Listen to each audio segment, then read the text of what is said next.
tardes, José Antonio Crespo. Gracias por estar con nosotras. ¿Qué tal? Buenas tardes. Pues en medio de estas decisiones, ¿qué es esto de convención de delegados? ¿Dedazo o no dedazo?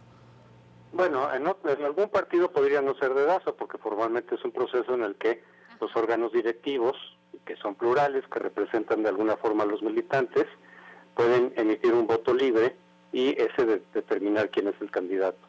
En el caso de algunos otros partidos sabemos que eso es simplemente una simulación, un camuflaje para un proceso que se decide desde arriba, desde la cúpula, o desde el jefe mismo del partido, es decir, en el caso del PRI, pues del líder nato del partido, que es el presidente de la República. Pero como no les gusta presentarlo esto como un dedazo, porque ya ese procedimiento está muy desprestigiado, puede ser muy eficaz, pero está muy desprestigiado, pues entonces siempre pretenden darle un barniz, digamos, de democracia. Pero depende del partido. En algunos partidos sí se da ese procedimiento, se ha dado, y en otros es mera simulación. José Antonio, buenas tardes, le saluda Elia Almanza. En este contexto, y a pesar de que bueno está por definirse en las próximas horas consolidarse este método de elección, ¿podría generar pues incomodidad o división dentro del PRI, que pues hasta el momento ha presumido de ser el partido con unidad? Sí puede darse por dos razones. Podría darse alguna inconformidad dentro del PRI por dos razones. Por la que señalaba Ivonne Ortega en el sentido del procedimiento. Esa voz de Ivonne Ortega probablemente nos esté diciendo qué tan cierto es o no, aunque muchos ya sospechamos que no va a ser tan cierto el procedimiento democrático.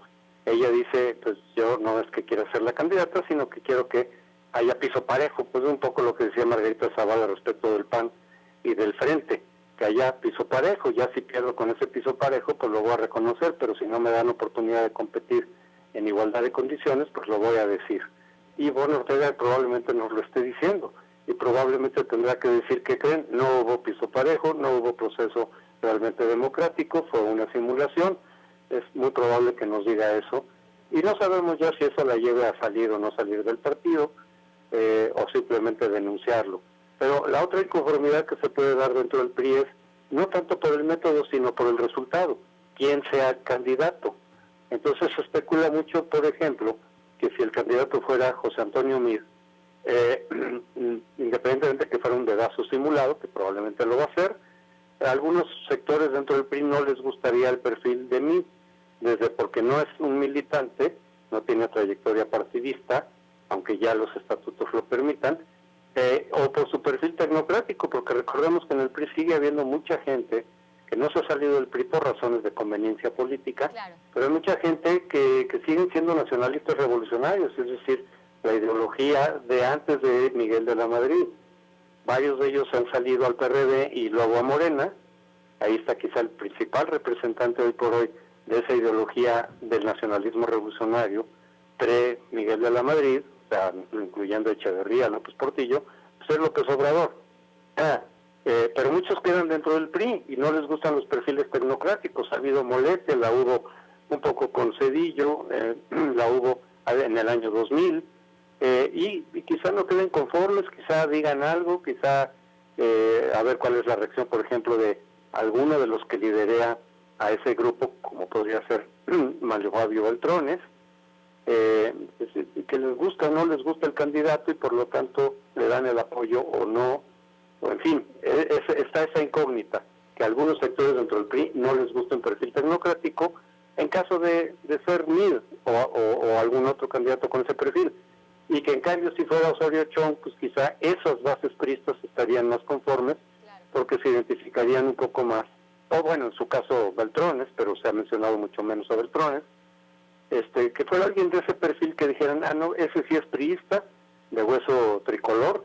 Además está más adecuado al perfil ideológico que queremos, que es un poco nacionalista revolucionario, regresar un poco a esa ideología añeja, antigua del viejo PRI. Claro. Profesor, ante esta molestia que pudiera haber una vez conocido ya el ungido, el elegido, puede ser que, ya vimos los rebeldes del PAN, por ejemplo, que ahora los rebeldes del PRI pues ya no solo sean políticos de café, como se les decía, sino que también pues pueda haber una desbandada al interior del revolucionario institucional. Sí, esa es la duda que está pendiente sobre el PRI. ¿Qué tanta inconformidad puede haber? Si es solamente de palabra, si es de salida, que salgan algunos, como fue la ruptura del 87. Yo lo veo difícil. Sí puede haber alguna inconformidad, sí puede haber voces como la de Ivonne Ortega, quizá la de Mario Fabio Beltrones, que digan no estamos de acuerdo en el procedimiento o en el perfil del candidato. Podría haberlo. Una ruptura más fuerte creo que no la habrá. Me parece difícil. Sin embargo, por esa razón del candidato. Sin embargo, si el PRI no levanta al segundo lugar para ser competitivo, lo que sí se puede dar, porque ya lo vimos en el año 2006, es que muchos de los priistas, algunos de ellos se irán a Morena de todas maneras, sobre todo si el perfil del candidato no les acomoda. Quizá algunos, no sabemos de qué tanto rango tengan dentro del PRI, que tanta importancia política tengan, pero varios se van a ir a Morena, ya se están yendo. De pronto vemos noticias de que algún delegado del PRI, algún expresidente del PRI en tal o cual estado, se van yendo a Morena. Eso ya está ocurriendo.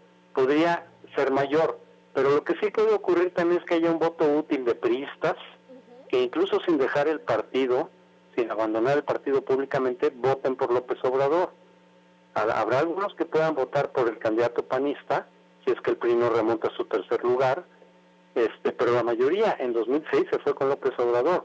La gran mayoría del voto útil del PRI, que fue muy nutrido además, de cerca de 2,5 millones, la gran mayoría, 2/3 partes, se fueron con López Obrador. ¿Podría ocurrir el mismo fenómeno ahora? Sí, podría ocurrir si el PRI no remonta a su tercer lugar. Si el PRI se vuelve competitivo, como lo fue en el 2012, quizá el voto priista se quede en el PRI, salvo algunas excepciones, pero no habría un voto útil en favor de López Obrador masivo, como sí lo hubo en 2006. Claro. Profesor, precisamente en todo este panorama y en una coyuntura política bastante particular en nuestro país, sobre todo también hablando de estos temas de corrupción, ¿qué se está jugando el PRI con la elección, ya sea con dedazo o no de este candidato, pero en general, qué se está jugando en las elecciones de 2018? Bueno, al PRI, que sí la tiene difícil el PRI, porque se ha acumulado una gran decepción en este gobierno, una baja popularidad del presidente, una imagen de corrupción endémica totalmente y descontrolada. Sí la tiene difícil. Sin embargo, después del triunfo muy cuestionado en el Estado de México, como que siguió vivo, como que tomó aire, como que tomó oxígeno para competir en el 2018. Y ha hecho todo lo posible por desbarrancar al frente, para que el frente se venga para abajo, porque esa es la posibilidad que el PRI tendría de subir al segundo lugar y ser competitivo. Ya si es competitivo, entonces también, dependiendo de cuál sea el perfil del candidato, podrá o no captar, mejor dicho, votos útiles de quienes no desean que López Obrador gane y que podrían votar por el candidato del PRI, suponiendo que el PRI ya estuviera ubicado en el segundo lugar como puntero, cosa que todavía no está clara que haya sucedido. Algunas encuestas lo sugieren, pero falta por ver si las demás encuestas coinciden en ello o no. Pero dependiendo de quién sea el candidato del PRI, podría o no captar un voto útil suficiente para derrotar a López Obrador. Claro, profesor, el día de ayer el presidente tuvo una reunión con varios medios de comunicación, con varios líderes de medios de comunicación, y lo acompañaba precisamente José Narro, Aurelio Nuño, José Antonio Meade y Osorio Chong. ¿Qué puede decirnos esta imagen en la que había personas a la derecha, digámoslo así, la derecha del padre, a la derecha del presidente, pero también a la izquierda, y no quiso destapar a nadie? Habla también muchísimo el mandatario federal de la liturgia del PRI. ¿Por qué el presidente tarda tanto en decidir a su ungido, a su elegido? Bueno, por un lado están los tiempos electorales. O sea, primero vienen precampañas que van a empezar hasta diciembre, formalmente, una precampaña de 2 meses aproximadamente, en donde se supone que habría contienda de los participantes, de los candidatos, precandidatos. Y ya después, hacia el fines de febrero o marzo, ya sale el candidato formalmente, ¿no? El que va a ser el candidato del partido. En todos los tiempos electorales se han acercado, digamos, al día de la jornada electoral. Desde luego los partidos pueden prever o anunciar quién va a ser su candidato como el caso de Morena, que ya sabemos desde hace 2 años quién va a ser el candidato. Bueno, desde que nació el partido ya sabíamos. Pero digamos, formalmente ya él había dicho, López Obrador, dijo yo voy a ser el candidato presidencial, desde hace 2 años. Pero los tiempos, si se ajustan a los tiempos, pues será hasta febrero o marzo donde salga el candidato del PRI. O si lo quieren adelantar y quedarse sin la pre-campaña, pues de todas maneras eso es un poco más tarde. Eso puede ir en desventaja de los partidos que sacan al final a su candidato, sí, porque los otros están haciendo ya pre-campaña de alguna manera, pero bueno, es evidente que, o casi seguro, que el candidato del PRI saldrá dentro de esos 4 o 5 figuras que se han manejado del gabinete. Difícilmente va a surgir de otro lado, no va a ser un gobernador, no va a ser un legislador, va a ser alguien que del gabinete, y sobre todo entre esos 4 nombres o 5 nombres, si incluimos a de la Madrid, a Enrique de la Madrid, ¿de dónde va a salir el candidato? Ahí no hay ninguna sorpresa. Profesor, yo sé que estamos en el terreno de la especulación, pero con toda la experiencia que tiene usted, me atrevería a preguntarle, ¿hacia dónde cree que gire el dedito del presidente en estos 4 personajes que el día de ayer estaban con él en esta reunión? Yo no podría decir, porque es una cuestión de adivinación. Ajá, claro. ¿Por dónde viene? Podría decir a quién creo yo que le conviene al PRI. Yo creo que al PRI le conviene José Antonio Meade, tanto por no ser militante del partido, lo que puede ser una desventaja hacia adentro, es una ventaja hacia afuera, es decir, al no cargar, digamos, con la militancia priista, puede presentarse como un candidato un poco más separado del círculo íntimo de Peña Nieto, aunque sea parte de su gabinete, y sobre todo del PRI. Y creo que por su misma perfil puede atraer mucho voto útil de afuera del PRI, desde luego de panistas. Yo veo y siento, y he platicado con muchos panistas, diciendo sí, yo votaría por José Antonio Meade si fuera el competidor de López Obrador y si el PAN se hubiera caído en tercer lugar ya, es decir, desplomarse.